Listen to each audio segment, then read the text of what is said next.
She fluent in that cash talk. Walk in the booth like Naomi on the catwalk. And tell them bitches whoop whoop from the Jaguar. It ain't even right though. Push me and I might go. She ain't getting money. I'm like, what the fuck the hype for? When them bitches bite flow, make my appetite go. Poof, gone, voila, magic. Looking mad good just to pull up on them rampant. Welcome back to another episode of Unhinged and Immoral. I am your host, Jamila. And I am Mecca. Wow. If you're listening and thinking, is that Toni Braxton? No, it's just Jamila off of 2 days of Beyoncé. Back to back. Back to fucking back. And my oh my, did we get the fucking show. I don't want to talk about it. I don't go till tonight. I'm so blessed. One thing about Beyoncé, she does love Atlanta. Even though my sister is from Texas like me as well, she gives Atlanta a different show. And honestly, I think it's because the audience. When I tell you I've never in my life heard a stadium that loud, and I've been to the Mercedes-Benz plenty of times, I have never heard it that loud. We were so loud we could barely hear her sometimes. It was crazy. I'm really excited because I'm in Club Hoedown. So I already went in Houston and I had regular seats and shit. Even if you got regular seats at a Beyonce concert, the way she has herself blasted and positioned, she's really got it down to a science. You could be really up in nosebleeds and have a good, decent view, be able to see what's going on. So I was like maybe one level up at NRG. And then for this one, we're in Club Hoedown. Alexis went with y'all last night, but tonight is going to be her back-to-back. So she's going into the Monday show. I'm excited because the night I went in Houston was the night after she tried to kill herself. And so you didn't get 16. So I did. We did not get 16 carriages or the last two. And I knew 16 carriages was one. Well, you got Amen. It was just 16 carriages in the Amen. That was the last two. Okay. But I feel like she definitely did more Renaissance. I know she does a lot of Renaissance, but she made up for it. It felt like Renaissance mixed with Cowboy. If that makes sense. She completely remixed our show somewhat. Yeah, so for reference, my first show was opening night of Atlanta. We were in Club Hoedown, and let me just say, that was my first floor experience of a major artist. I'm so excited. I've never been on the floor for it, like any artist. It was, I was so gagged. Like seeing her that close in person, not natural. I was never meant to be that close to her. Actually, no, because I was at the Super Bowl show. And I was in the My House section. We held up the My House. The difference here was I was looking at her back, but I was very close to her. And I remember being like, I can't, like, if this music wasn't on and I screamed her name, she would be able to turn around because she would heard me. Absolutely heard me. I know you heard me, Beyonce. That was me. Beyonce! That was me. I kept screaming her name, and I know she was like, all right, bitch. Sorry. Well, that one show where they were fighting. Yeah, that was in front of her. Oh, really? And she was acting like she couldn't see it. I was like, I love her so bad. That was, I don't know where exactly they were, but I know that they were on the floor fighting. And I was like, very Atlanta. Relax. Well, I'm excited. I have a comfy, because in Houston, I knew I was going to be sitting down. So that was yesterday. We were mind you guys, we were in the 300 section, nosebleeds. Not me and Mecca child. Me and Sydney were just saying like, oh my God. Like, as soon as we sat down, we were like, these were great seats. We've never been that high in the Mercedes-Benz. Every time we go to Mercedes, we go to 100 level. It was so amazing up there. We didn't get to see all of the hoopla because we were down so low next to her, touching her hand. You know, she grabbed my hand. She grabbed my hand. Oh my God. Can I touch it? Period. Is there evidence? No. It doesn't need to be. She looked at me. Beyonce said, and I looked right back. I love her dearly. Beyonce, you put on a hell of a show, girl. But yeah, so we were up so high and we were kind of worried because, like I said, every time we go to Mercedes, we're usually in the 100 section. This was unlike us. We were acting besides ourselves. But hey, we didn't have all that $900 to spend a second time. We got up there and we were like, oh, bitch, this is amazing. No, I always sit. I don't know what numbers they are in NRG, but if I'm looking at like the blueprint, because I go to the Kurt Franklin and the family concert like every year, so I always actually prefer to get the second level balcony, and it could be a myriad of rows. But I feel like you're looking directly down. You can see the entire stage. I prefer that. Yeah. So I'm saying this is my first time going to be on the stage. I know I'm going to be more like this up. So my vantage point is going to be a little bit different than I'm used to. But I like being, even at church, I sit in the balcony at church because you can look down and see. I like sitting up at the top. Yeah, it was really nice. And what I will say, I'm gonna always take a moment to give Beyonce her flowers because that is my mother. I think it's so dope how she thought about every person sitting there because no matter where you sat, unless you had an obstructive view, which you can't help that. Yeah. Unless you had an obstructive view, you are going to see an amazing show. There was so Yeah. much like thought put into the show between the visuals, the lights, the bracelets. Like I didn't even get to see the full shebang until yesterday. How the bracelets were The timed. bracelets were wait, hold on. Let me tell you something. How? The bracelets was an excellent touch. And somebody else did bracelets. Maybe it was no. They didn't do bracelets. They had us turn our lights on the phone on. Kurt Franklin had us turn everyone's phone lights on. So I've seen what individual light up looks Yeah. like in a balcony, but the bracelets having a mind of their own was Yeah. so It was. good. I was like, yeah, So good. I love the craftsmanship of a tour. That's something I look at because I'm just a little nerd and I like to look at the people running Yeah. around on the Okay, stage, exactly. grabbing things and putting them in place. I'm like, look at you running while it's in the dark and I'm looking at you. You're running across the stage, grabbing that fan to pull it closer to her because you know she's going to be center stage right now. You know she needs that fan because she gets hot. I appreciate those little details. After reading The Matriarch and learning that Miss Tina was in her own singing group, and and her grandma Agnes helped them make the costumes, and when Miss Tina obviously went on to make the costumes for Destiny's Child, and from Miss Tina's girl group to Destiny's Child to you see it with Beyonce now, Tina was so cognizant of making things that are flashy that someone could see from the way back. That's her main thing with their costumes. Even looking at Beyonce's costumes now, 30 years later, you can still see that like every costume is sparkly, every costume's Just in bold some and way. bold. Yeah. So and it's so that even if you're sitting way back, you can still see her and what she Yeah. has on. It's so I'm like, intentional. oh, And it's that's what I so like. artistic. And there was a point in the show, it was right before Daughter, where, there's visuals and it flashes on screen. And it was the perfect encapsulation of what exactly we're watching. It said, "This is theater." I said, yes. Yeah. This is a full-on production that Beyonce which it's so hard to do because she's Beyonce, but Beyonce makes it to where she is not selfishly the only star of the show. Everybody gets their moment.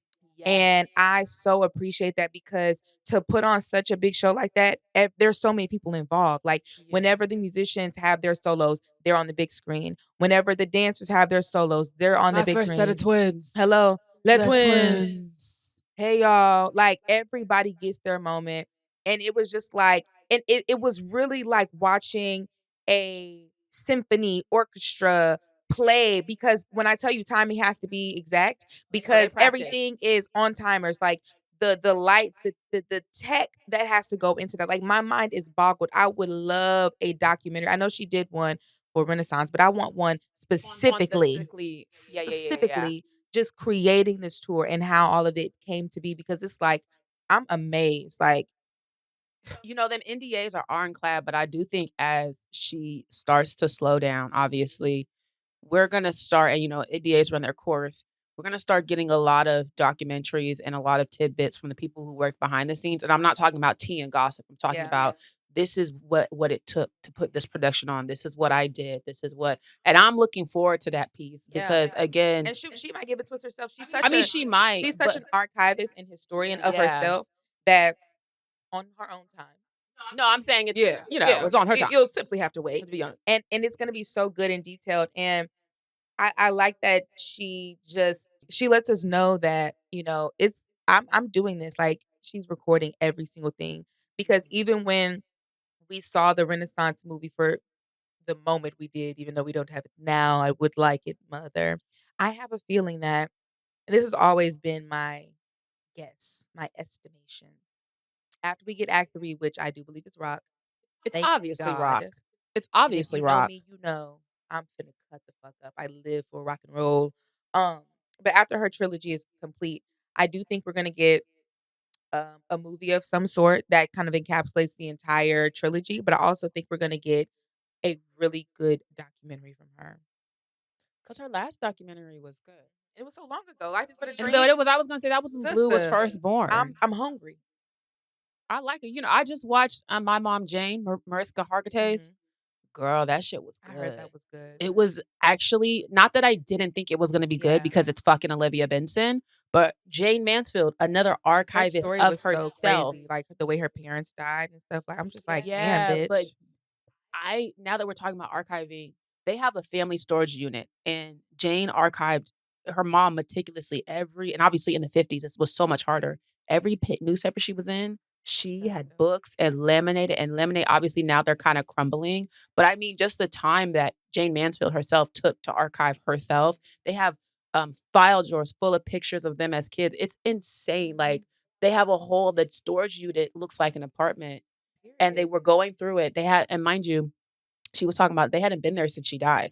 Mind you, Mariska is 60, and her mom died when she was 3. So this shit has been sitting here. Obviously, they have maintenance on it, but no one's gone through it. She found her mom's Golden Globe. Her siblings were like, "Put it next to yours." Hello.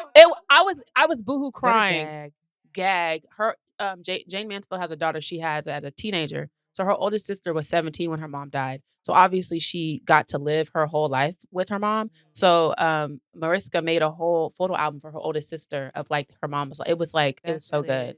So I'm just saying like to know that Jane Mansfield was able to do that in the 60s of herself. I can only imagine what Beyonce has. But I know it's big. I know Beyonce has multiple storage units the size of homes. Because Miss Tina said in the matriarch that her very first car is still somewhere in storage. Oh, why are you keeping your? And mind you, that's the only just car like she's me. ever. She's such a hoarder. I love her. Yeah, that's the only car she's ever had. She doesn't like to drive. She doesn't drive. So it's like, why are you keeping that car? Just because. So they want to. A momentum, and that's just what it's supposed to be. What outside of Beyonce? Because I think we have to. What has been your favorite concert? Like artistry rise, because I feel like that's what we're talking about. I think the very first. Well, hold on. The very first Kurt Franklin and Family concert I went to was really well done. I said this in the moment and during the second one, the way the Clark sisters, first of all, Black women in Detroit, hair gonna be laid. I know they was hair gonna be laid. Baby, I know them things was crisp. But they're another group, and that's why I love that Solange and Beyonce always give the Clark sisters their flowers. And then obviously, as people who grew up in church, they're like heavily involved in like our lives in terms of the music that we listen to and are influenced by. Costuming down. Even what I loved was their costumes were so fun, even though they're older, they weren't like, but they're Kojic. So it's like that culture in terms of dressing is so different. It's very niche. You have to know specific. So they reflect that while also still being somewhat mainstream. So like they had these hats that weren't the bubble Kojic hats, but they were the slick, but they were still hats nonetheless, and they were cocked to the side. It was so good. I love they had their hair laid. Miss Karen had pink like highlights in her hair. I just remember being like, and they be trying to tell y'all that's of the devil. And look at her on stage with some pink in her hair, looking fine. And I'm matching outfit. And I'm gonna get to that. Let me answer mine first before I get to the But I just thought, and Kurt Franklin think he motherfucking Michael Jackson. He really do. He was moonwalking and dancing all. The costuming, I liked how Kurt Franklin, and then I like how they divided it up. Like the first tour, David Mann did a comedy set in the middle of the tour. And it was very like that. I like when tours are very well thought out and well done and catering to the audience who came to see it. Because obviously you got a bunch of church people who, if you're coming to see Kurt Franklin, you don't have a stick up your ass. You were at least raised with like hip hop inclusive of like gospel. So, and even David Mann, he said, and I know they didn't go on me to say this, but nigga. And that's how he ended his set. And everyone was like crying, laughing. It was just really well thought out and well done and hit all the points. Okay, period. I definitely wanted to go to the Kirk Franklin concert. I just wanted everyone there to be like me. I didn't feel like being around too much churchy. No, it really, and that's what that's what I was trying to say. That's the concert that Kev was drinking at, and they was mad. And that would be me. And no, I was drunk. Yeah. Me and Elantra pre-gamed. I was off. I was off. I was drunk as hell. They was. Yeah. I might. But what I'm. Twerk. Well, it wasn't. It was. I can't say I didn't. My bad. It was just churchy enough without being like, if you're not a super duper church person, then you would have still enjoyed it. But they did have, obviously those moments of if you do be in church where it's like, catch it. And if it's not for you, it's not for you to catch the Easter egg. But it was definitely something you could have went to if you enjoyed that type of music or even have knowledge I of it. love Kirk Franklin. I always say this. I think Kirk Franklin is genuinely top 10 artist of all time. He doesn't get enough credit for it. so incredibly talented because what people don't realize, and this was the funny thing, I seen somebody tweet, they were like genuinely asking, why is it always called a Kirk Franklin song when he's not the one singing? I was like, my time to shine. Y'all, Kirk Franklin is writing those songs and composing. He composes those songs. Composing, y'all, composing. Real composing. Producing, composing, writing, playing instruments, getting writing the voices harmonies together, handpicking. That is a very difficult thing to do. He gonna Those put are them. his Yeah, he gonna songs. put that name on that song. Yeah, he did that. So yeah, I definitely love Kirk Franklin. Love the collectors. I love gospel music, which is funny enough, but I do actually love gospel music. A lot of Black people who don't necessarily go to church anymore still love gospel music. I'm a It fan is of a music, so genre of music that cannot be denied, regardless of your religious takes. It's good music. it's good. And The the harmonies are there. motherfuckers can sing. They sing better than everybody else. They sing because when you're singing live in church every Sunday, you can't fake the funk. You The actually do microphones have be on. They don't have no microphones. dookity-dookities in church. And I say this all the time. The reason why I don't like to go to I don't go to everyone's concerts. I'm not spending my money on everyone because I go to a church. I go to Wheeler in Houston where regular people get up there twice every week and blow and sing. And the mics are on and they're screaming into the mics. They need to turn the mics down sometimes. So it's no, SZA, I'm not paying to watch you lip sync. And that's no shade. I just really don't want to watch anyone lip sync. I just know SZA is known for that at this point. Who else is someone so it doesn't seem like I can't. Let me answer this question before single you her get too out. messy. My favorite concerts that I've attended outside of Beyonce, I'm gonna give it to two people. Jill Scott, if you know, you know, my top 5 artists. I love her to pieces. I just love her. She's one of my favorites. But also her shows are just really fucking good.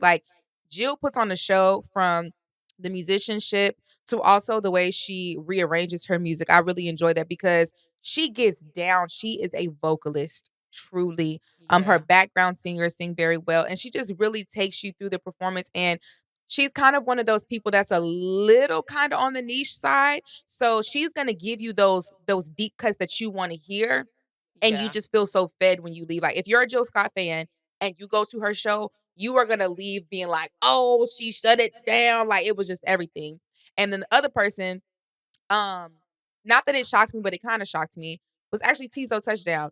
I had a fucking blast at that show. I was front row on the floor. We locked eyes too, Tizo. But also I really enjoy his music, of course. But what I really enjoyed is that he was on a smaller scale. So he was in I can't remember the exact venue he's at, but it was at the Underground. So the smaller stages that people are coming up in. So it's all floor, and then you have the balcony. So it's not a lot of it's not the Mercedes Benz, right? But what I noticed a lot of times is sometimes when artists are still coming up and they have those smaller venues, you can only do but so much. And I respect that. And I know that you have to, give them grace because bitch, they can't give you Beyonce at the Tabernacle. They just can't, right? Yeah. But what he was able to do with such a small scale was just really dope. He really paid attention to the storytelling element because he didn't have a full band, a full all of this. It was just him, that background scream, and his audience, and him taking us through the story of his career. It was so well thought out. It was so good, and it was hype as fuck. Everybody in there was screaming, having a good time. He's a really good performer, and it was looking at a glimpse of what could be. And I know that giving him those resources, giving him all those things, it would just eat. I would love to see him with bigger budgets, bigger stages, and more equipment because I know it would be just everything. It was such a good show. We're going to take a break. And we're back. You know who surprised me at Essence? Who? I don't know his name, but the young man who sings Trip Out. If we do it, I'ma trip out. He had his little choreo together. Yeah, And he it was was like, cute. I'm gonna come down to the crowd. And when he brought his grandma out and he was very engaging. Yeah. I'm only bringing him up because obviously like that's kind of what you're describing on such a smaller scale. And me and Jamila were really only stopping through, but he happened to be performing. And I think a lot of times with rappers, specifically I'm talking about rappers and the boys, not the girls, the boys. They just want to sit there and I love when people take the opportunity to engage, especially on such a small scale. Like, and that's not to talk shit about it because a smaller scale is not a bad thing. Like, you're at essence. Like, nigga, that's you got it. It's just more so, you know, in reference, like you're at the beginning of your career. Like that's where it matters though. And that's where you build fans. And being in artist development and management now, what you really learn is that like that's actually what's way more important than when you get there, because you wouldn't get to Beyonce if it wasn't for Beyonce being in that mall performing in the Fiesta parking lot. That would not happen. You have to really learn how to curate an audience. And the same goes for all career fields in this entertainment. Like, look at us right here. We can't be on Essence stage having people come and listen to us speak without paying attention to our comment section of a video that got 1,000 views some years ago. You know what I'm saying? Like, there's lessons in all of that. Like, a lot of people want the big stuff. They want the big crowd, the big audience, the big dollars. But if you don't cultivate the small fan base you have now, the ones who are down for you, you will never get there. Like, you really have to represent them like it's a million people. And I try my best to still like interact with my comments as much as I can, even though I post way more and I have a way more influx of comments and likes or, you know, views and stuff like that. I try to still interact with them because it's like, damn, like y'all are watching my videos, responding in them, sharing them. And that is what's building up the platform. I just made a video about this. Like, I was talking about how when you're building your platform, because obviously like I'm trying to grow on YouTube again. This is the most important time. It's the most fun time for you because you can really, when you're in the beginning stages, especially with like yapping and if your commentary is your lane, you can say what you want because not as many people are watching. So it's not as much pushback. That's number one. The people who engage with you are truly engaging with you because they like your content. Those are the people who's going to be like, I was following her before she blew up, And those are the people you need to remember those Avies. Go. I'm serious. When we was in Dallas and it was, I'm not gonna say her name, but she has been following me for a year. I mean, like probably since the beginning of my TikTok. And when I recognized her and I said, hey girl, she was shocked. Like she was like, oh my God, you know me? I said, you've been commenting on my videos for 5 years, every single video. And your picture is your face is your Abby. Of course I know who you are. And you don't want to underestimate how important those exact interactions are. She was already commenting, but now it's that added level of loyalty because you recognize me as a human being. You recognize me on the streets and said, hey, thank you for your support. And I do think that sometimes with social media, from what I've seen from influencers and content creators, you look past that. And then that's how you get the blowback of, oh, she's an asshole. Oh, she's a bitch. Like, it is important to build meaningful connections on the ground floor. Yeah, because we don't have a typical job. Like, you know, like if you work at a company, you know, you're able to leave work there and go home and then kind of disconnect versus our work follows us and is all around us. But not only that, we only work because we have a fan base. And so it's like that has to be at the forefront of my mind. So I try to make sure like anybody who comes up and speaks to me, I speak back. Anybody who wants if you ever ask me for a picture, I've never said no. Like, because I just feel like, damn, like the fact that you want to take a picture of me is a gag, you know, like, so hell yeah, we can come take this goddamn picture because it's like I owe y'all so much gratitude and stuff, because it's like without all of the followers and stuff, we literally would not be in this predicament. So it's like, I try to like really just keep that in mind. Beyonce says a lot of that at her. Like if you go to Beyonce shows, she's also someone who's like, I love you all. Thank you for supporting me all these years. She does it at the end of every show. She says it throughout the show. Even Beyonce taking the time out of her set to try to read all them goddamn signs that we put up there. Hello. Trying to say as many names as possible. Happy birthday. Ever. It's like we're saying it, but on a big scale, I feel like the most even if you want to take it to Nicki Minaj, crazy tail self, the way she interacts with the Barbs. Do you see what I'm saying? Hello, she reaches down. Hey, girl. Hey, Barbs. Still scary. Hey, Barbs. But I'm saying all the artists, all the people who have very large fan bases, regardless of what they do. That's what they have in common. They all have that in common. They reach back down to that core fan base, and that matters. So that's not even a pro tip. I feel like that's a main tip. If you want to do this, anything where you're on Front Street, you need to be cultivating and interacting, girl. Learn how to talk to people. Learn how to be around people. And trust me, I get it. I totally understand it being awkward. I tell y'all all the time, I have extreme social anxiety, and I'm not joking about that. Like, it is debilitating at times. It do be having me weak, not gonna lie to y'all, when me and Jamila be out in public and you can see it creeping up. Because I feel like people would think, based on how we are on camera, that Jamila would be the one like, hey, girl, da-da-da. And I'm the one who's like, hey, and Jamila like, hi.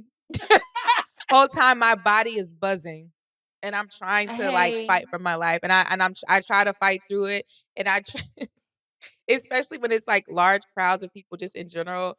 Y'all, I have social anxiety bad, like it's so bad, and I've just accepted it at this point. That's just my life. Like, I've learned how to deal with it. Summer Walker, she's doing a good job. Yeah. Because I feel like she was another one who, when she first came out, it was kind of that debilitating. Yeah, like, you know that picture. She did not know what to do. And that's another part that's cool when you're watching people grow and really get really good, like at not just good at the perfecting their craft, but handling everything. Same with Keith Lee. He talked about having, extreme social anxiety as well. And then, watching him, completely blow up and then be able to be around more people and stuff like that. You just have to, I think it's, on one part, you kind of just get used to it. So it starts to become kind of your new normal. But on the other end, it's really like flexing a muscle. Like, you kind of have to work on it, and you kind of have to like push yourself. And I push myself every time I'm out. I'm still not really to the space where I feel comfortable going places by myself. I absolutely dread it. It's the one thing I never want to do, even though sometimes I know I have to, and I do my best to. I'm still not there yet. I don't know if and when that'll ever change, but I'm definitely better. Okay, so what was your first concert that you ever attended? My first concert was Drake, my senior year of high school. What a time to see Drake. I know that pussy was popping. Let me tell you, I was 17. Wait, actually, no, I had just turned 18 because the concert was in June. Nothing was the same. We're aging ourselves. That's a good show. That's my favorite. And that was a good show. Mind you, that's the soundtrack of my senior year. I would walk to the bus stop listening to the whole album. So, obviously got into Hampton, got scholarships, got all the things, got graduated, and that was one of my graduation gifts. That was the first time I shaved my puss. Because you thought you was going... I thought me and Drake was going to fuck, bitch. I don't know, bitch. I thought Aubrey was taking my ass. Just in case he asked me to the back, I'm ready. Child, I was hot and horny. Freshly 18. I shaved my little mustache. I hadn't even started getting laser yet, child. My mom hadn't even got me the little zapper I had in the room. Oh, my God. It was such a good show. He brought Janae out. Where were you sitting? So we were on the left side, and we were close. Let me tell you, because he spoke to me. And for context, I am someone, and if you listen to the podcast, you know this. When I feel something with high emotions, I physically react. Like good news, bad news, sad news, happy news, I'm going to throw up. So my mom, I hadn't ate all day because I wanted my stomach to be flat because I knew me and Drake was going to fuck. I didn't look as my man at the time. And my mom wanted to get me Subway, like a Subway sandwich. Like, you need to eat something. And I was like, no, because if he sees me and he talks to me, I'm going to throw up. So I was like, so no, thank God I know myself. So, because we weren't on the floor, but we were like, and it wasn't even leveled. It was like just a little stadium type stairway. So we were in the first row. He was on something like going around to each section of the stadium, and he started on that side, and we were the last section. And I had on this white top, and my homegirl had on a jersey that said 84. And when I realized he was coming around, I said, "Oh my God, I am finna lose my shit." So because he was pointing out specific girls who were going crazy, he said, "Baby in the white, I see you tonight." he did this and he looked down at me. He said, "Baby in the 84 jersey, I see you tonight. Bitch, I was finna, and then it was so crazy because the girls behind us were hyping us up too because we were the ones that he picked. And and mind you, after it happened, I couldn't even really pay attention to him also shouting my homegirl out because my knees started to get weak. I was finna faint. I was finna faint, and I felt myself. I was like, thank God I didn't eat that Subway because I would have thrown up on them people below me. And then that was confirmation. I said, we're gonna fuck tonight. We're gonna fuck. Get ready, Aubrey. Get ready, Aubrey. I'm gonna put this fat pussy on your sideburn. Fresh virgin puss. Virgin for you, puss. Aubrey. Never been cut. I obviously went home and went to high school the next day. You went right back home to Lindy picked you up and you went home. My mom picked me up in her minivan. We went right back home. Go ahead and go back to reality, baby. Yeah. Well, my first concert was The Temptations. Well, that's fitting. But let me tell you how I was so excited. Let me tell you so funny. I had to be 6 or 7. And obviously I was obsessed with the movie The Temptations. As every black like child it was one of my absolute favorite movies. I watched it all the fucking time to the point where I was able to recite it. Still to this day can recite the whole movie. And there was specifically a part I loved Paul, right? I really loved Paul and I loved Eddie. When Paul, was just too drunk and he couldn't tour no more and he bowed out and that was his last show. And then Eddie said, "It's my last show," bawled my fucking eyes out. I cried every time I watched the movie and everybody thought it was so funny because they were just like, Jamila, I'm like, you don't understand never it. changes. Like Eddie lost his best friend and he didn't want to perform with anyone anymore. You guys don't get it. So my parents are like, we're going to see The Temptations. I'm like, fuck, yes. I have not, I wasn't to the point where I understood necessarily TV and reality. So kids don't understand. When I got to that motherfucking concert and seen them old ass niggas on that goddamn stage, I said, who was that? They said, baby, I said, no, baby. Mind you, at the time, Otis is the only one living still. The only original living. So not only was it not them niggas I seen on TV, nigga, that Otis is the only one here. Mind you, I watched them die on TV. So it's like, I don't know why it was not registering to me, but I was watched Melvin couldn't take the turkey out the I know, but I'm sitting there like, well, where's Otis at least? And my parents were like, him right there, the bald one with the dangly earring? Otis? Nah.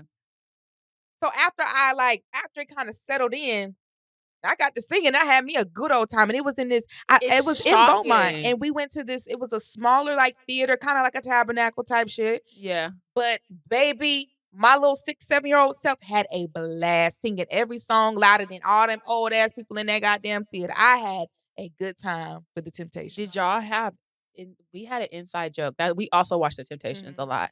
One time me and Darrington, so obviously the famous line, David Ruffin, "Ain't nobody come to see you, Otis." And David, thought he was a star. Well, Colin kind of was, what I'm saying. So one time, and this inside joke lives to this day, 20-something years later. Me and Darrington was into it. And I'm 7, Darrington's 5.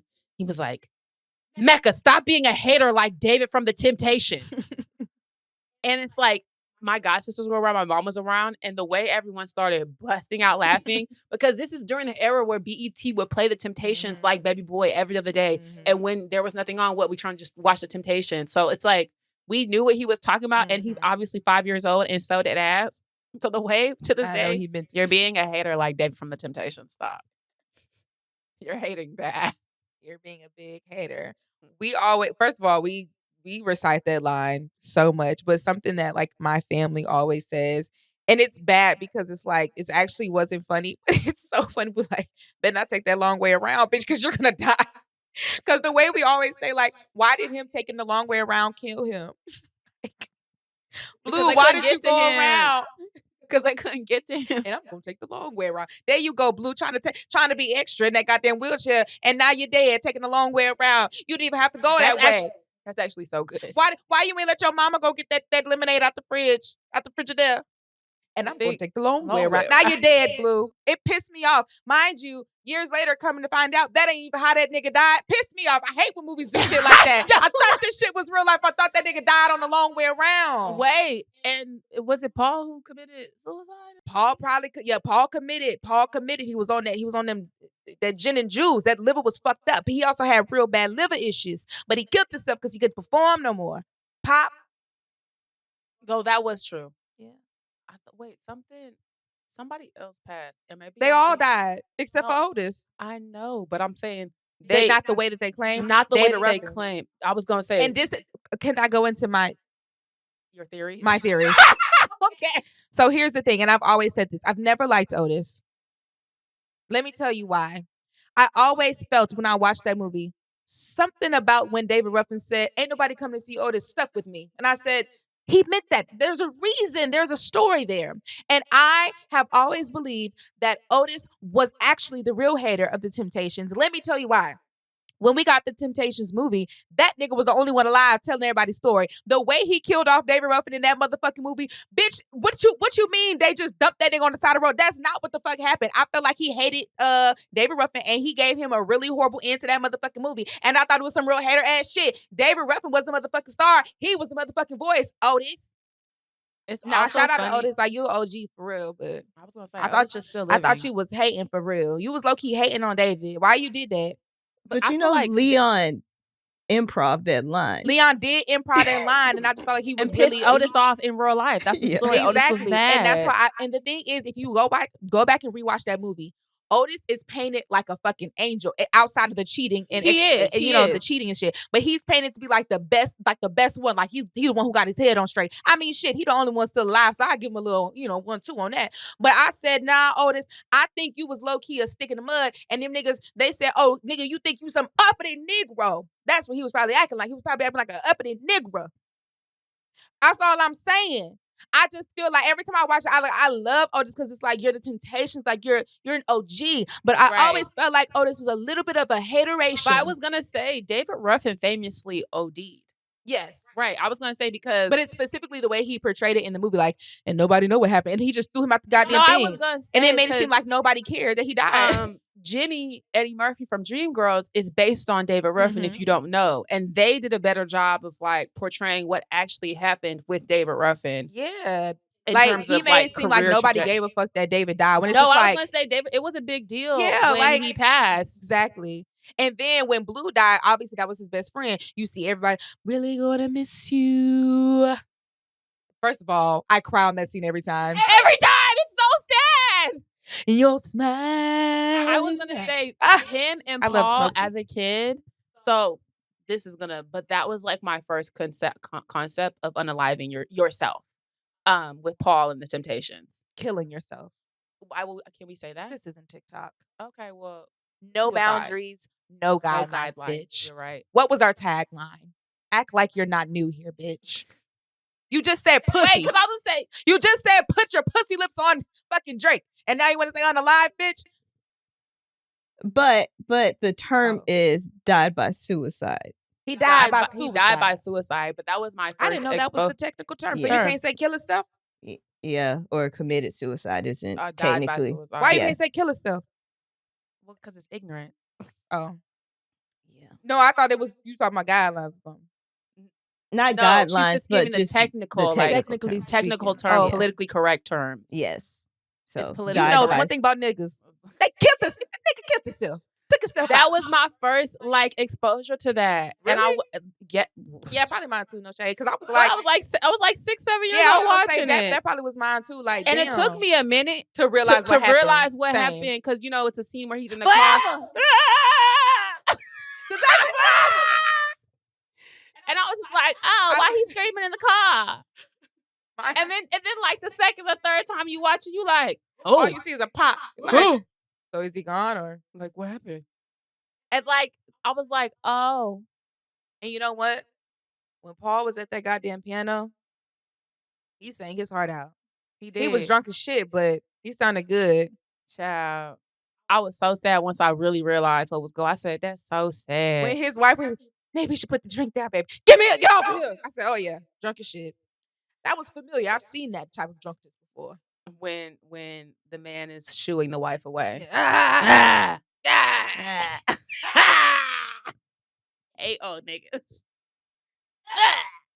What was the song? He was singing a Stevie Wonder song too. What the fuck song was he singing? Girl, I don't know. He was singing a Stevie Wonder song. We're going to take a break. And we're back. Okay, so wait. This is quick. Mm-hmm. Temptations or 5 Heartbeats? Temptations. Okay. I do love the 5 Heartbeats though. I do enjoy, but I feel like the Temptations was real. Nights like this. I wish times would fall. I love a crackhead storyline, baby. Down. I do. It's my dream to play a crackhead. If I always say Halle that. Berry. I want to be a crackhead so bad. If anybody is looking for a crackhead in a movie, holla at me. I could do it. Holiday, I got the bike. Another Black American classic.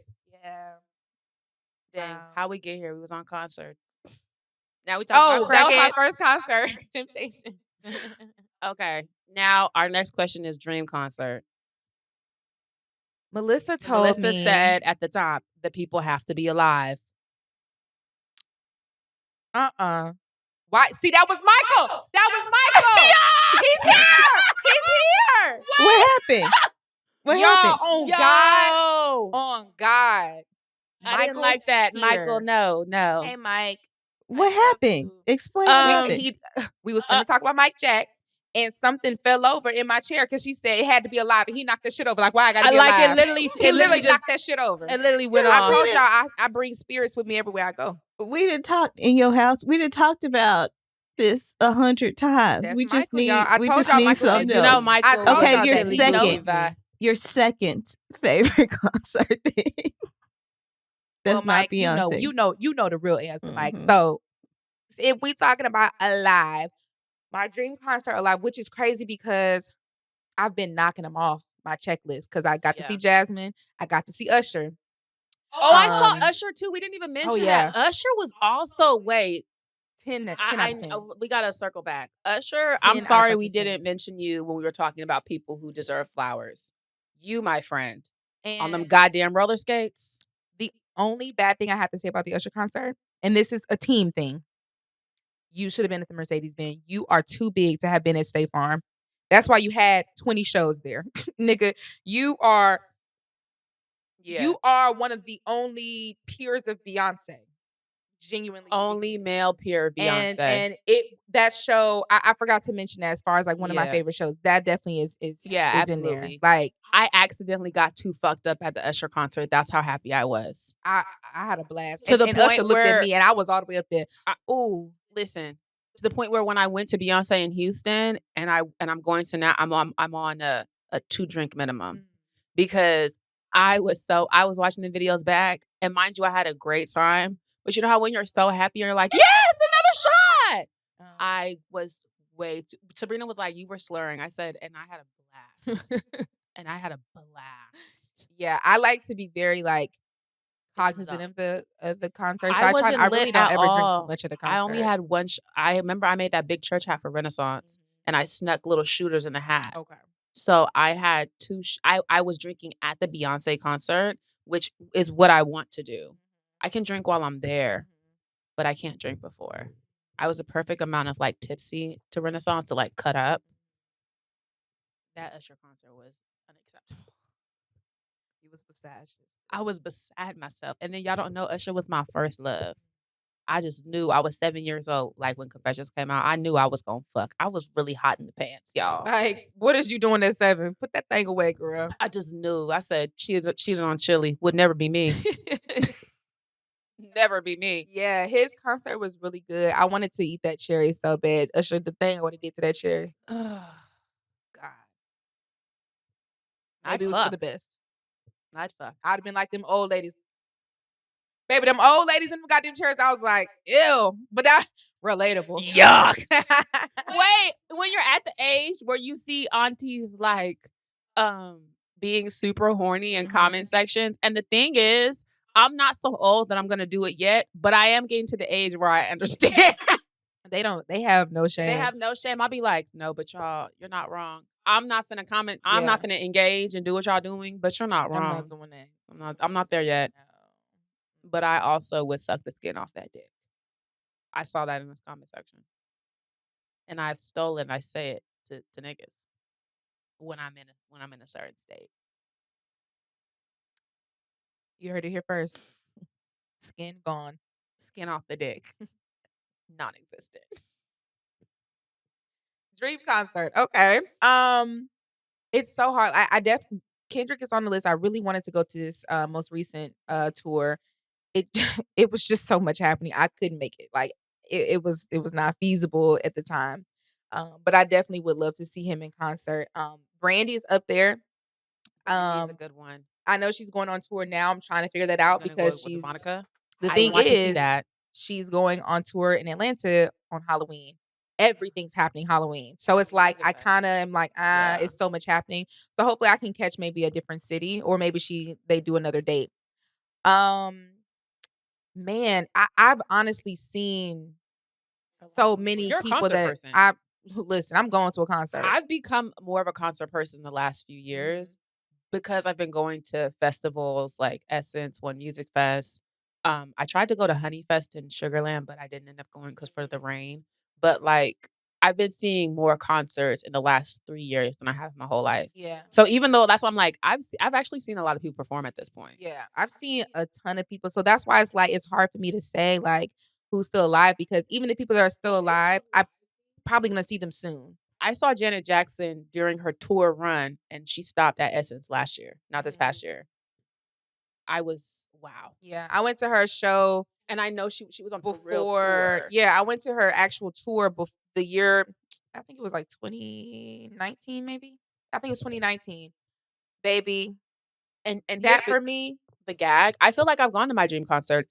Victoria Monet opened. It was Janet, and then it was Frankie Beverly and Maze, and that was the last time he performed before he went to Glory. Oh, that's lit. So I was like, actually, this was a great experience. Yeah, wonderful. Anyone else that I would want to see in concert? I've seen this will be my third, fourth time seeing Beyoncé. So I've seen her. I saw Drake. I don't really want to see Drake no more. I tried to go to his concert that he kept rescheduling in New Orleans. That's why me and Sabrina were in New Orleans so much because we kept trying to get tickets and stuff. He hasn't dropped an album that I would want to see performed as of late. The last album I would have wanted to see him perform would have been Certified Lover Boy. And I don't even think that's the tour he was on for that. But I don't think so either. But I mean, he would have definitely done it because it was way closer to the time of that. I'm really trying to think like I mean, there's definitely some people I would want to see, but I'm thinking of like dream concert. Like I've been to like most of my people's shows. Like seeing Janet, I've seen Mariah. Like I've seen a lot of the greats. I would love to see Stevie. I know he's not really in his prime anymore, so it would be different. It would be more so like a little bit more muted down. I just saw a video of him singing. Yeah, he was just on tour. I just couldn't catch the concert. Like I was busy or whatever. Yeah. But Stevie Wonder is one of my top 5 artists ever, so I would love to see him. But I wish I could have saw him like, when he was a little bit younger, just because obviously it would be a different stamina. But I mean, if I got the opportunity to see him. You don't want to see Smokey Robinson? Oh, horny ass. I love Smokey. I would go see him if I had the opportunity. I was going to say, I'm not He was my first crush. I know, y'all. I'm sorry. Okay. I have to be honest. He was. Great. I've always loved Smokey. When he first got his little locks? No, baby. When he still had that curly top back in the day and he was just wrinkly enough. Now he's real old. And horny. But 20 years ago, listen, Smokey he still looked good 20 years ago. And you try and talk about me for dating older men, and you liked Smokey Robinson. I liked Smokey Robinson because of the Temptations, though. Like, I fell in love with the person who played him first, the character of Smokey. Okay. Because the nigga who played Smokey was fine as shit. And then I came to the realization that, this is the real person that I can love. And I just really loved who he was. And he was still kind of cute to me. So you do like old niggas? No, I do not like older men. Anyway, you be trying to get me to be on that team, baby. No. Anyway. Smokey is just Smokey though. Like, and then he was singing them good old songs. Ooh, baby, baby, mistakes I know I made of you. And now he's humping air. Hey. But I want to see it. What That's he the thing. say? Gang banging. I love that video so much. Banging. With that damn old man vibrato. Yeah. Go on, Smokey. With your old horny self. I saw Smokey walking down the street, walking his dog one time. You He was did? good. I Did you scream at But him? you in LA. That's how I that know. goes. I was in Shit his. like I that was be making actually me wanna leave. filming. I was filming something, and we were in his neighborhood filming. And he was like, "Hey, what you doing?" Like he talked to me. Hey, oh, I bet he do. I mean, Yeah. he's an old black man. You know they Yeah. love talking. Hey there, baby. Hey, man, what you doing? Yeah, I would he's- love to meet Smokey. And my Yeah, he dumb was ass, so I would nice. make him sing the gangbanging song. Please. I have to hear Smoking it. that dope. I have to hear it live, Smokey. Please. But Ooh, I his love me little some album Smokey. makes me laugh. Him and who was the other one? TD Jakes. No, Oh. although I do love that sex album. She found herself. She found herself. Like, ew. That shit was so They nasty. was so horny in the name of Jesus. Ew. The lady of lover and Lord. Ew. And it's literally TD Jakes like Barry White in the background. Yeah, disgusting. She I hate that. found Like, herself. please. Child, I love. He was my ministry. Who were you about to say? Fuck. It's another older artist from back in the day who's been making songs, and they're old man horny songs. And I cannot, and one of them slaps like fuck. And I can't think of who it is. Oh, Lenny Williams. Oh.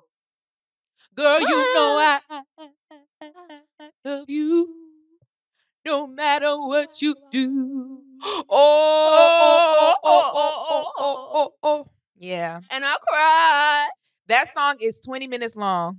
And I listened to all I 20 love minutes. it. I cried. You know, sometimes I go home late at night and I wonder. I listened to all 20 minutes. I love that he is song. still making music, and he's making old man horny music Of like course he Smokey is. He was making Robinson. young man horny music. So I'm not surprised. I know, Yeah. but I kind of like it.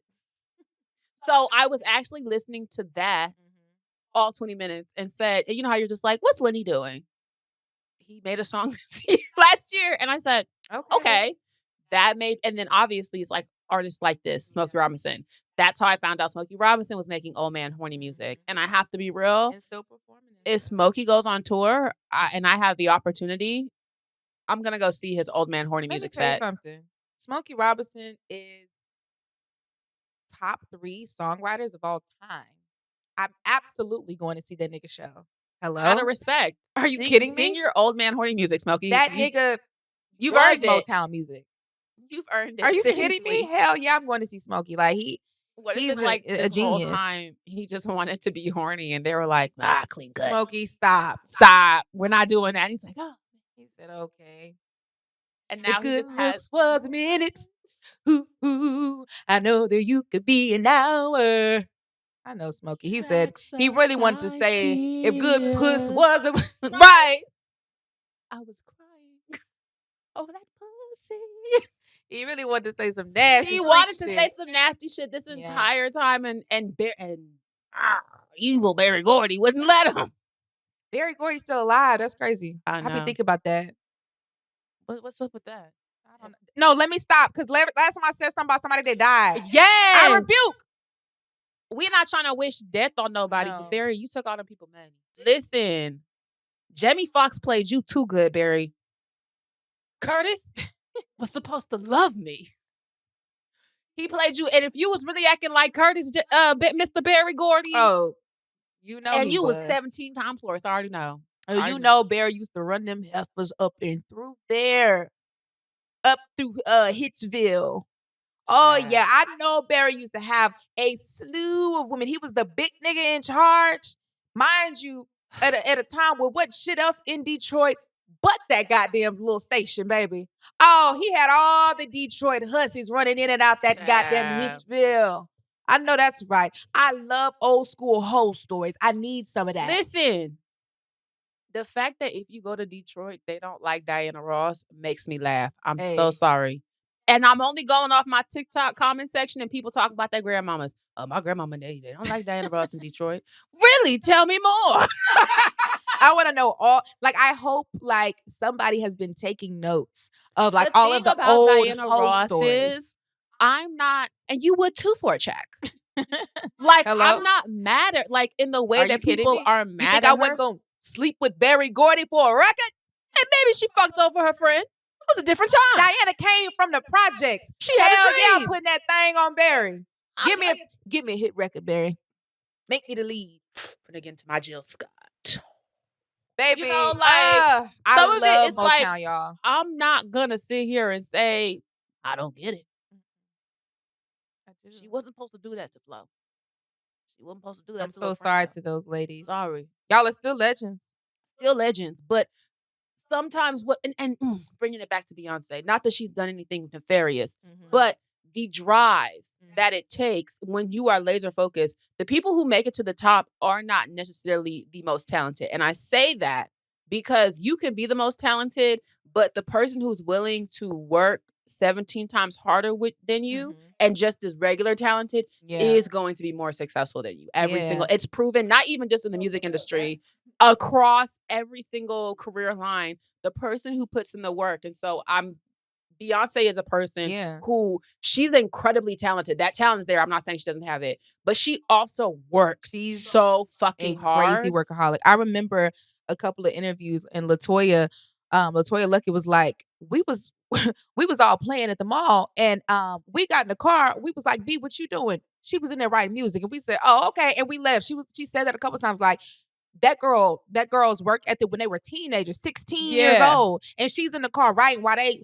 hooting and hollering. And they're not wrong for that. It's just like there's different levels of perseverance that you have when you have a specific, like, ironclad focus, laser jet. Like, this is where I'm trying to get to. And B had that, and it's undeniable. And nobody has ever said anything different who's actually known and worked with her. I was gonna say, and the fact that I think that she has stood among legends like Prince, like Tina Turner, like Michael Jackson, Stevie Wonder, who have that same, who we see each other because we are here because of our work ethic as well. And they're the ones saying, when Prince told her she need to learn how to read music or something, and she went and did it, play an instrument, and she went and did it.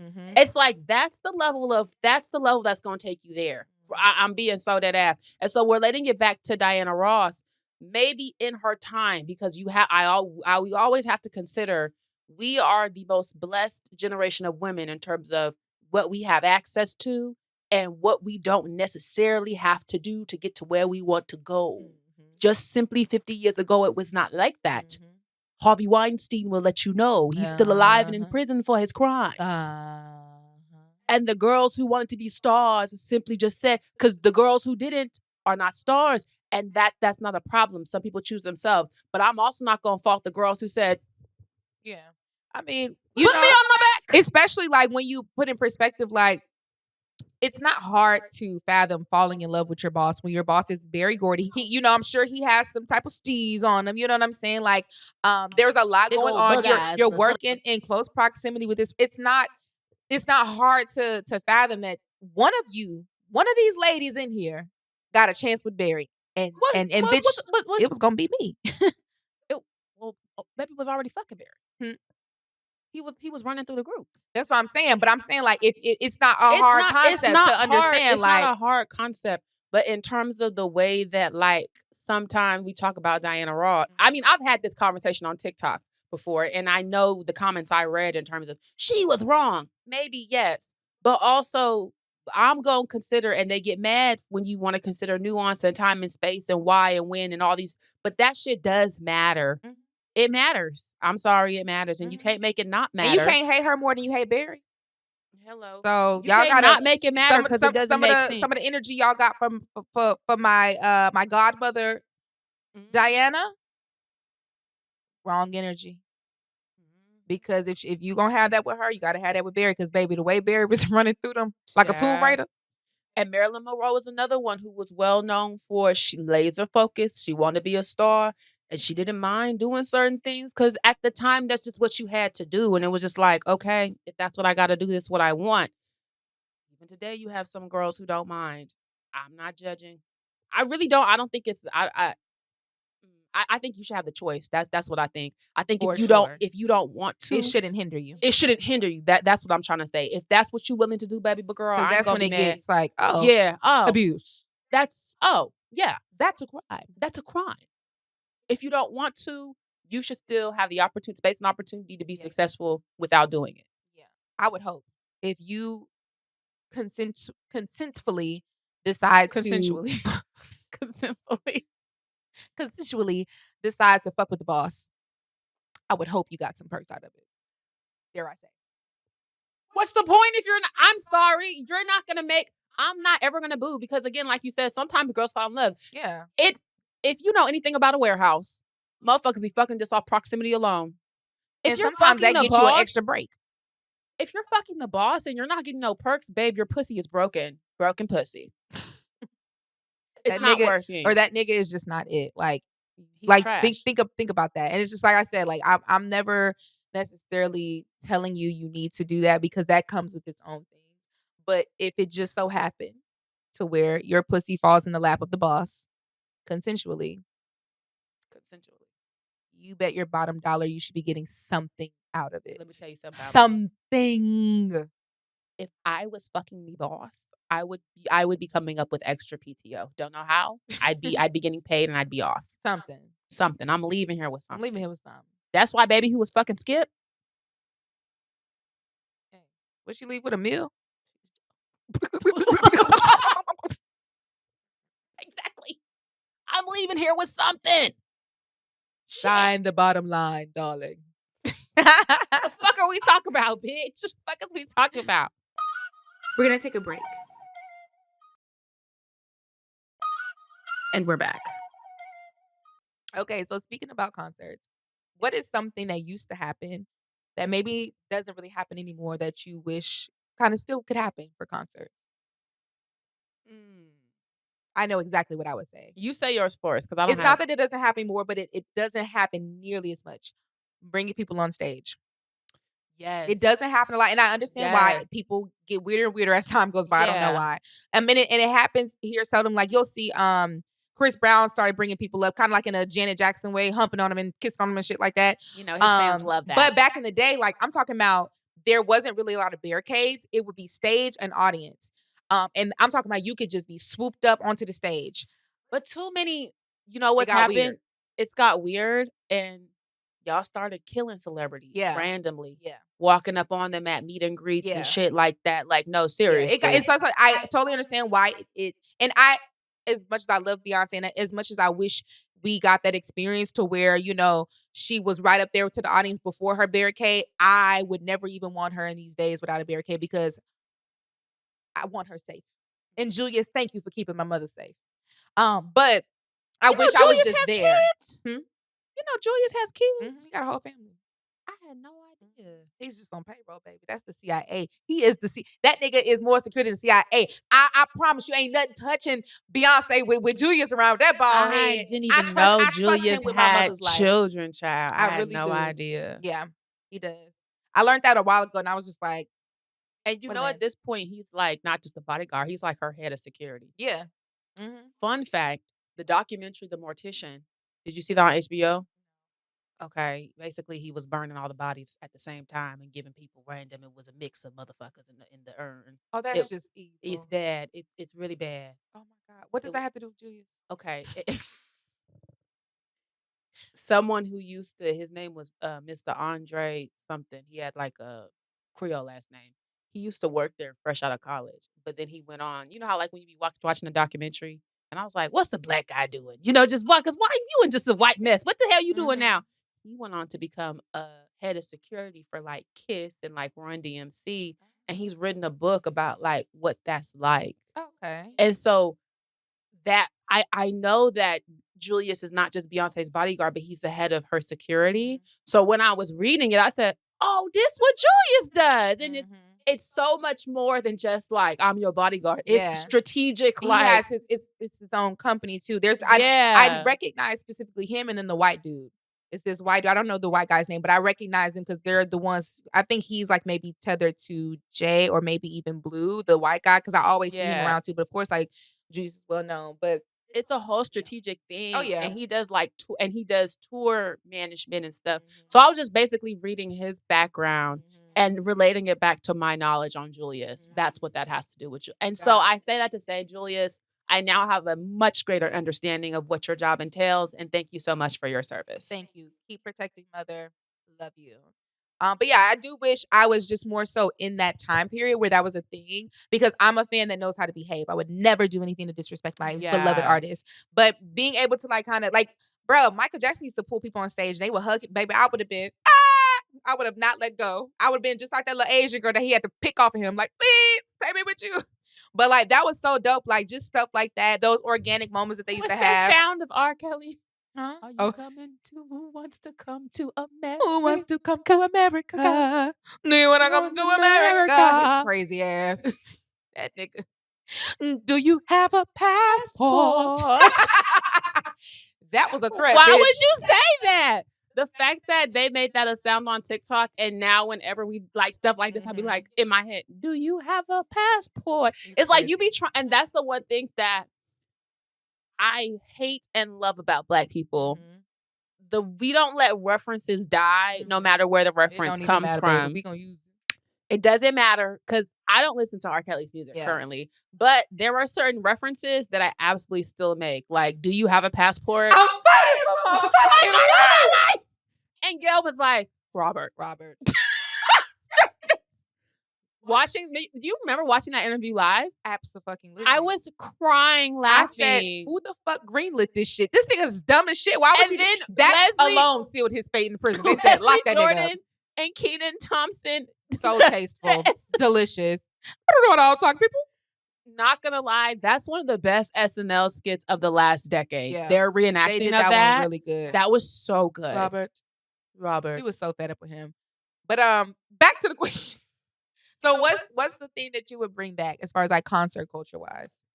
Again, I only started going to concerts in the last like 3 years. So I feel like the era of people getting pulled up on stage, I wasn't at concerts anyway. But I do wish that we didn't have to bring clear bags anymore. Oh, yeah. I understand. Ruins the fit. Well, and you know what I need to do? Because I do have a little Amazon clear concert bag. I need to just go invest in the clear Telfie. So I can have like a cute, so it goes with it. It doesn't ruin the fit. It doesn't have the Beyonce's bag that you get for Hold Down is actually a perfect concert bag. Is it clear? Yes. It's like a clear with a blue tint. It's so cute. And it's perfect concert. Okay. Yeah. I might look into that. Yeah. You're gonna get it because you're going to Hold Down. Oh. You're gonna get it. I'm trying to think about something else that they used to do. They used to do a lot of like really cool things back in the day. First of all, this is actually what I would bring back. They don't do this a lot because venues are so fucking strict. The artists don't do encores anymore. They don't go back on stage. It's because of the venues. Back in the day, when I tell you, artists used to say fuck that venue and come back and more and more and more and would stay out there forever. And I love that. Like, I love an energy boost where it's just like, I'm just doing this off the strength of energy. Nowadays, especially if you're at somewhere like a fucking State Farm or Mercedes-Benz, like those major stadiums, bitch, you need to be out at certain times. So much so that like you'll pay a fine. Like you get in trouble, and it's like a when huge it was thing. raining in Chicago and Beyonce said, fuck it, I'll pay the fine because she still wanted to give them their show. Yeah. I remember that being like a headline, Beyonce just pays the fine. And then on top of that, but it also puts a strain on public transportation. It is a very huge like security risk. And I get it, but like I wish they would bring that back, because being able to say encore, yeah, and then they actually do and then it. they come out and do that shit, like that is such a rush. Like I would love to experience that. We had a fake out encore. I say it was a fake out because I know this nigga planned it. It was John Legend, which actually was a really, really good show. Could sing. It was a good show. I just thought I anticipated him just singing, if that makes sense. Because sometimes, you know, when people are just a voice but no movements and stuff, it was just like I thought he was dancing. It's not that he was dancing. He was dancing a little bit, like giving a move. It was just a very thoughtful show. He had a lot of going on. He had dances. He had this. He had that. It was a very good show. Okay. So he ended the show, and we were like, "But you didn't do." And so we kind of kept like cheering.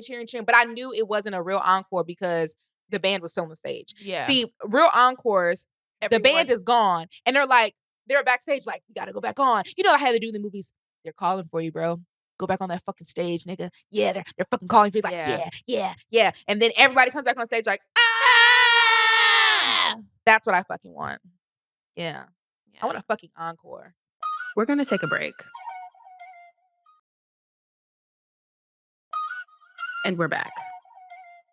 All right, y'all. I'm going to be introducing our segment. We're gonna switch it up today. We're gonna switch it up. You know I can't read. We're gonna introduce you guys to our segment, Spin It, where you guys send us your low down, disgusting, nasty drama that you guys have been going on, whether that be between relationships, work, school, whatever. And we give you guys advice on how to spin it. Note that we are not PR professionals, but we did study it in school and we genuinely just love this shit. So we're going to give you our unhinged and immoral advice on how to spin your bullshit. You did a good job on the intro. Off the dome. Straight off the dome like that. Okay, let's see if I can do a good job reading. So this week we have, hi, I'm a 26-year-old gay Black man and I'm a go by Anthony. So we've been together a little over 3 years and it's been my first relationship. And for the most part, it's been great. Very healthy. They are a little boring and they did some shit I don't like, but hey, it's my man and we'd always talk about it, fix it and move on. So in August of last year, I met a guy at work and we gonna call him Closet. Oh, Anthony. Oh, As Anthony. in the closet. He's pretty, but I wasn't paying him no mind because he looks straight and I don't talk to anybody at work for real, so I wasn't checking for him, you know? Meanwhile, everyone in the warehouse thinks he's cute. So long story short, I end up training him. We talked, got closer, and I ended up catching feelings. Now, I'm grown as fuck. I'm in therapy, so you know I don't deal with niggas in the closet. You just don't. At lunch one day, it was me, him, and my friend. And after lunch, she was like, he was flirting with you. And I was like, oh, really? Fast forward to now, we've been flirting down. We've hung out, talked, and of course, I got deeper into it. Like the emotional and the physical tension is actually insane. Also, I went through his phone and found out he likes me through his notes. So a pretty nigga I like me too. I'm locked in. So as we've been getting closer, I've been getting tired of my boyfriend.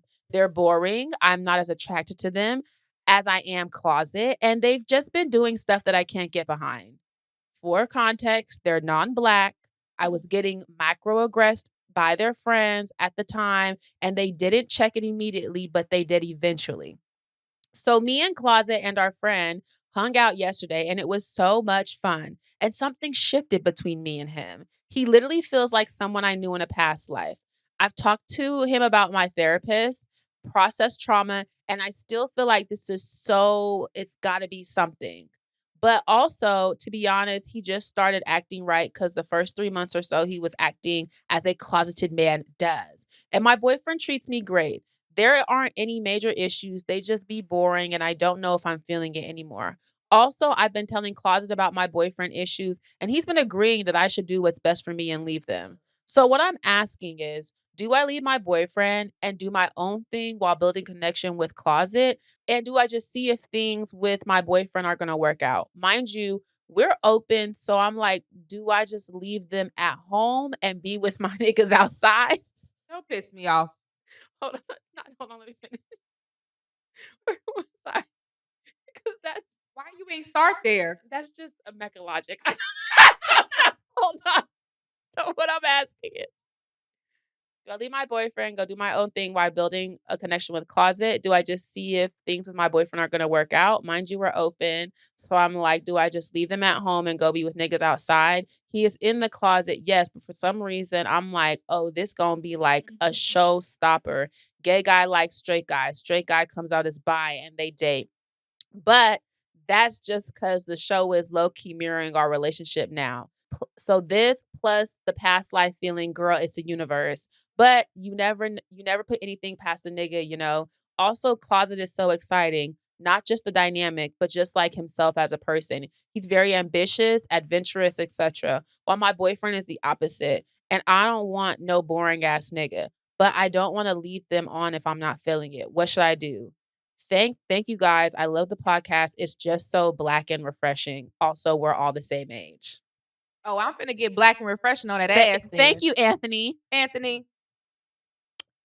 Girl. Bitch. First of all, let me go ahead and bust that bubble for you right now. And this is me speaking. You know I have 2 gay siblings. You know I have gay friends. We be around the community a little bit. I one thing I do know is that you are in for a very long ride with that DL man. You think that DL man is gonna come out for you. That's the same as thinking that nigga gonna leave his wife for you. Until he is out, don't worry about it. Stop. It comes and dating DL niggas, you 12 for that. You know what I'm saying? Like there comes a point where our age. Yeah, it comes to a point where it's like, okay, bitch, be fucking for real. You ain't finna just be talking to no DL nigga and you damn near 30. I do think that you should leave your boyfriend though. I do think that. I think honestly, had you just said all of this sans closet, like even without the closet tidbit, I would have told you to leave him. Because you're not happy. You're not happy. And that's always gonna the thing is like, what the fuck are you still there for? Because clearly you're not happy and you're not satisfied. Even if you feel like, because here's the thing that a lot of people, specifically women, get confused. You think because the person is nice and because they are nice to you, that needs to be your relationship and you are forced to stay around them for a little bit longer. If you feel like they are not compatible to you in the way that you love and the way that you want to experience a relationship, then you are not forced to be with them just because they're nice. It sounds like your boyfriend is safe. Safe and boring. You said boring 8 times. You said he was boring so many fucking times. And it was not black. It doesn't seem like you are into that. You had to check them on letting microaggressions slide. And this is one thing I really do believe. If you're gonna be loving versus Virginia Hive, you need to be finding them white people who pick up on that shit immediately. How do I say this? Because you can definitely because now you gonna fuck up. He gonna find out about that DO nigga. He gonna call you a nigger. Now what? Hold on. I do understand that. Listen, hold on. We could touch that. Just hold on. I think that non-black partners can be trained because I do take into account that like you just if you're not conditioned to look for certain things, you're not conditioned. But it's something that if you're going to make the choice to be with someone who is of color, who is black, because they're different, you need to have your head on a swivel when you get around white people. So I don't know how it is now. You said he eventually checked the microaggressions. I would be interested to know the pattern on that. When you told him this is something you need to be looking out for, did he immediately be like, okay, and you haven't had no problems moving forward? Because I do feel like if you're going to date outside your race, it becomes exhausting to have to be the person of color or the black person checking white people on their microaggressions sitting next to your white partner. That should be something your white partner, they shouldn't even feel so comfortable to say certain shit when you come in the room. They shouldn't be saying it, period. But, we can't control what people do in their house. But I feel like your partner should set the tone. And this is with anything. Your partner always going to set the tone of how you're treated when you come around their friends, their family. So when people's friends and family are treating you like shit, they're talking shit about you. That's something that I've learned. Don't let none of that shit slide, whether it comes to microaggressions or whether it just comes to like regular, like they're being weird. Like, yeah, like, and that's honestly like, that's just a lesson in general for interracial dating in general, cross-cultural dating, which is honestly why I prefer to date black men, because to be honest, I'm not doing all that. It becomes a lot. Yeah, I don't have the wherewithal, the patience to deal with the possibility that one day you'll call me a nigger, or your mom will, or your grandma will. In my experience, my ex is biracial. He had a white father, and so even with him being half black, there were still little things like I will never forget when after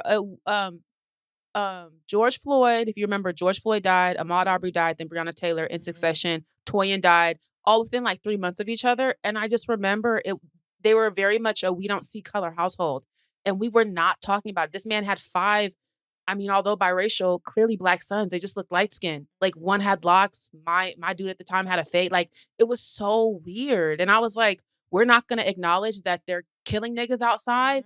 And I called my mom. I said, I just realized that I'm gonna have to figure out how to raise black kids in this environment. You know what I'm saying? And then that's something for me that has made me say, I don't want to have to deal with that personally, me, because I was in that situation, and I think trying to navigate it, it's a bit exhausting. If you got it in you, love prevails. I understand. I'm not saying, but I'm just saying, at a point in time where it was very to the neck for Black Americans, I peeped that, and yeah, I feel like that's something, because I remember I asked my ex, I was like, "So, are you gonna say anything? Yeah. Are we gonna say anything?" And he was like, "No," and I said, "What?" Okay. You're, "Oh, okay." So, like, that's something that you really do.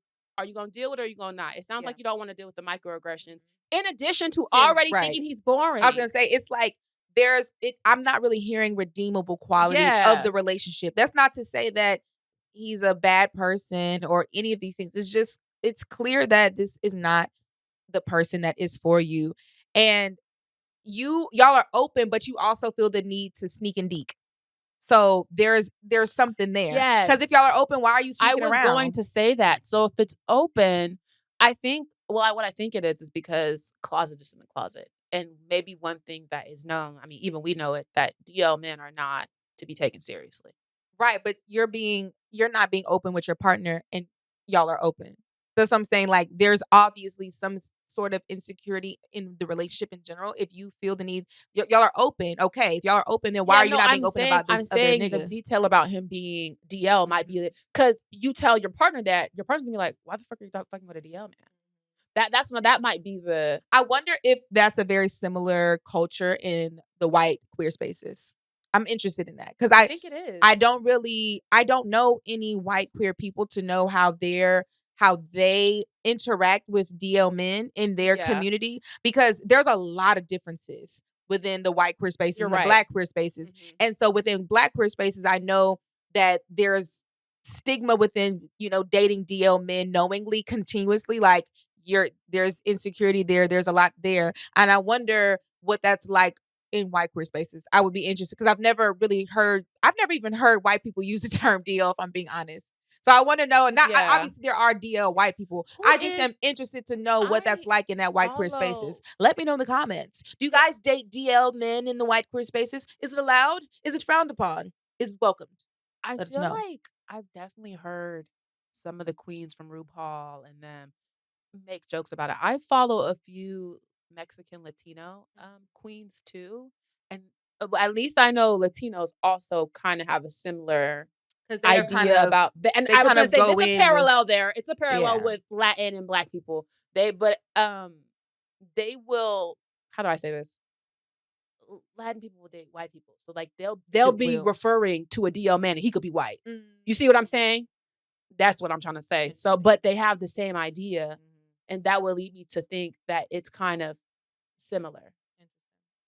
But confirm. Please confirm. We're not white, so confirm. I really want to know what's going on in the white queer spaces and what you guys. I have one queer white mutual, and I love him down. Yeah, I have a few queer white mutuals, but I never really hear them speak on these things. I was gonna say I haven't. So I it's like heard him say that. What is it? But I feel like I have. I have to go. I might ask him. Just because I'll be like, "Hey, friend, we was talking about on the podcast. Yeah. I need an answer." Oh, here's the other thing that I wanted to say. You have a warped reality if you think that your nigga is at the same warehouse as you. We talked about this a couple episodes ago. That warehouse coworker find is on a scale. Please. Have you ever been with that nigga outside of the goddamn warehouse? What y'all doing? Fucking in the bathroom? I feel like you'll walk out into the normal world and realize he's DL. Come on now. I really do. And this is no shade, but in the year of 2025, there's a reason that nigga's DL. And you can catch it or you can drop it. You can ignore it, but it flew past my head. So I caught it. That's all I'm gonna say about that. But yeah, your nigga is not working with you at the warehouse. That's not him. You know what I'm saying? And your man at home is not working either. Hello, friend. So it seems like you need a whole new shake 'em up. Yeah, it sounds like you need to demolish, start from ground zero. Yeah. I don't know where you live, but come on over to Bulldogs. It's a slew of them. You cast a wide net, pick you up a couple of things, baby. It's and baby, when I went to Bulldogs, I wanted to be a gay man. They are fine as fuck. Everybody in Bulldogs was fine. I'm walking around like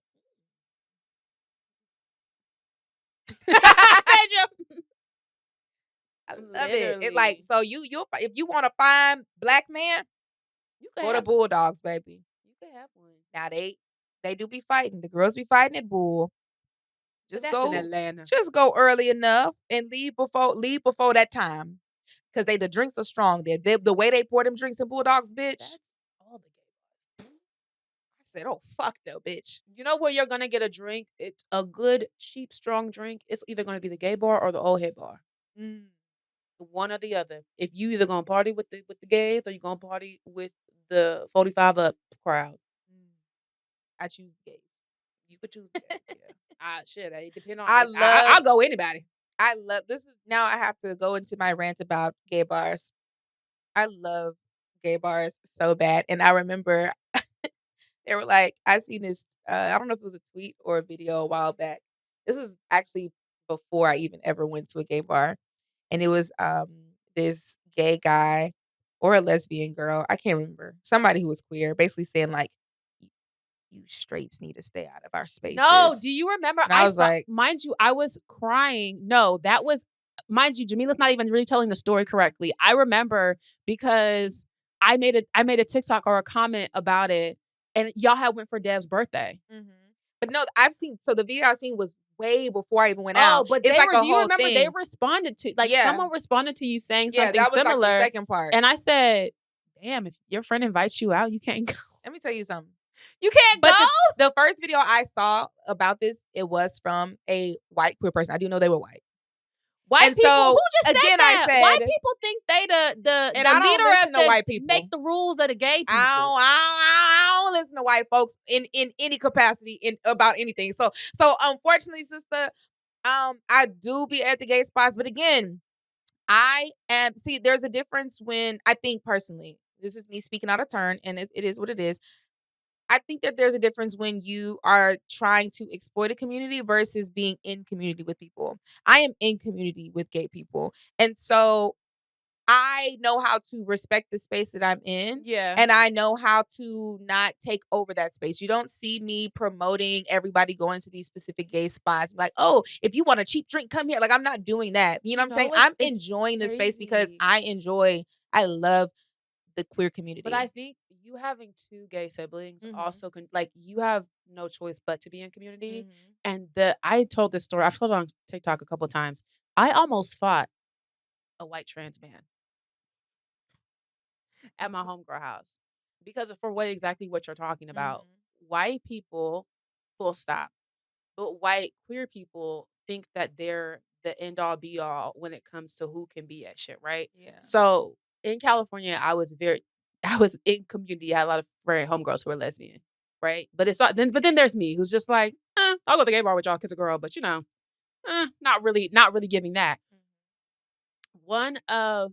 She wasn't my friend, but she was friend of a friend. So, and we were always at each other's houses in our early 20s. We hanging out, popping shit, whatever. She started dating this white guy who, okay, how do I say this? Black people. This is not even just queer people. We are politically incorrect in a way. And then just a touch. Even when you're politically correct, you're a touch. It's gonna be a little bit of nigga ignorance. Nigga ignorance. Even in the queer spaces, you're gonna find that nigga ignorance. So something was said, and I can't even remember it to this day. I don't know what was said. I was talking about niggas. I said something, and this white man tried to pop at me. I don't know what. He was also one of the, you can't say this. And I was just like, I wasn't even trying to engage with him because I already was picking up what type of energy he was. But then he tried to pop at me. And I remember saying, we just going back and forth, right? He tried to imply that my homegirls needed to kick me out the space since I wasn't lesbian. Now, get this straight bitch out of here. She said, hey. He said, and then I said, I'm not getting gay, bitch. He said, get your ass out of here. Now, peep how I'm respecting his pronouns. I'm respecting his gender identity. And I pissed him off while doing so. I said, I would beat your ass, but I don't fight men. And I got in trouble. I got sent to the room. I was drunk as fuck. And he got so mad. He said, I was like, I usually don't fight men, but for you, I'd make an exception. Because I know I could have beat his ass. And they were like, you're banished to the room until they leave. And they ended up leaving. I never saw him again. But wherever you are, fuck you. I will still beat your ass. Melissa told me to shut the fuck up. So I didn't say shut the And I will fuck still up, beat your we bitch. can end on that. If I catch you outside, I will still beat your ass, sir.